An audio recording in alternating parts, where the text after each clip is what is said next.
രാഹുൽ ഗാന്ധി ഒരു വാഴയാണ്. രാഹുൽ ഗാന്ധി ഇത്രയും കാലം എന്ത് ചെയ്തു? രാഹുൽ ഗാന്ധിയുടെ പിടിപ്പുകേട് കൊണ്ട് തന്നെയാണ് BJP 15 കൊല്ലം ഭരിച്ചത് എന്നാണ് കുറെ ആളുകൾ പറയുന്നത്. രാഹുൽ ഗാന്ധി ഒന്നും ചെയ്തിട്ടില്ല.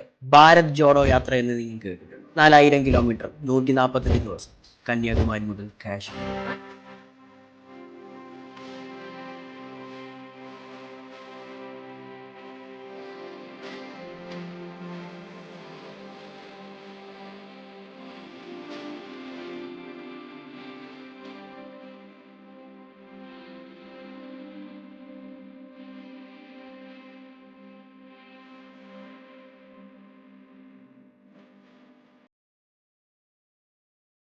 2024 ലോക്സഭാ ഇലക്ഷനിൽ BJPയുടെ ഒരു മെയിൻ ക്യാമ്പയിൻ തന്നെയായിരുന്നു അബ്കി ബാർ 400 പാർ എന്നുള്ളത്.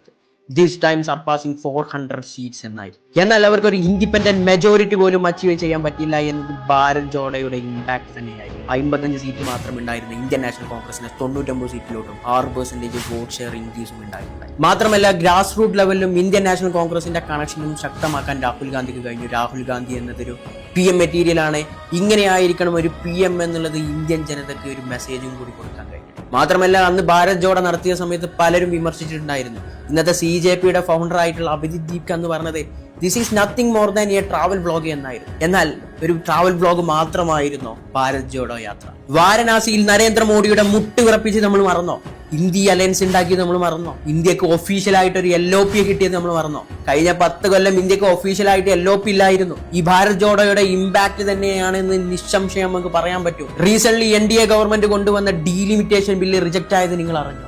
എല്ലാം ഈ ഭാരത് ജോഡോ യാത്രയുടെ ഈ എഫക്ട് തന്നെയാണ്. ഭാരത് ജോഡോ യാത്രയ്ക്ക് ശേഷമാണോ ഇന്ത്യയിൽ ഒഫീഷ്യലായിട്ടൊരു LOP ഉണ്ടായത്? എന്നിട്ടും നിങ്ങൾ ചോദിക്കുകയാണ് രാഹുൽ ഗാന്ധി എന്ത് ചെയ്യും? രാഹുൽ ഗാന്ധിയുടെ മാത്രം ആവശ്യമല്ല NDA അവിടുന്ന് ഇങ്ങോട്ട് ഇറക്കുക, അല്ലെങ്കിൽ BJP ഇങ്ങോട്ട് ഇറക്കുക എന്നുള്ളത് ഓരോരുത്തരുടെയും ആവശ്യമാണ്. കഴിഞ്ഞ 10 കൊല്ലം എന്തുകൊണ്ട് BJP ഭരിക്കുന്നു എന്നതിനുള്ള ഉത്തരം എന്തൊക്കെ കാര്യത്തിൽ നിങ്ങൾ രാഹുൽ ഗാന്ധിയെ സപ്പോർട്ട് ചെയ്തിട്ടുണ്ട് എന്നുള്ളത് നിങ്ങളോട് തന്നെ ചോദിക്കുക. അപ്പോൾ അതിന്റെ ഉത്തരം നിങ്ങൾക്ക് തന്നെ കിട്ടും. എന്തുകൊണ്ടാണ് BJP ഇന്നും 15 കൊല്ലമായിട്ടും ഭരിക്കുന്നത്.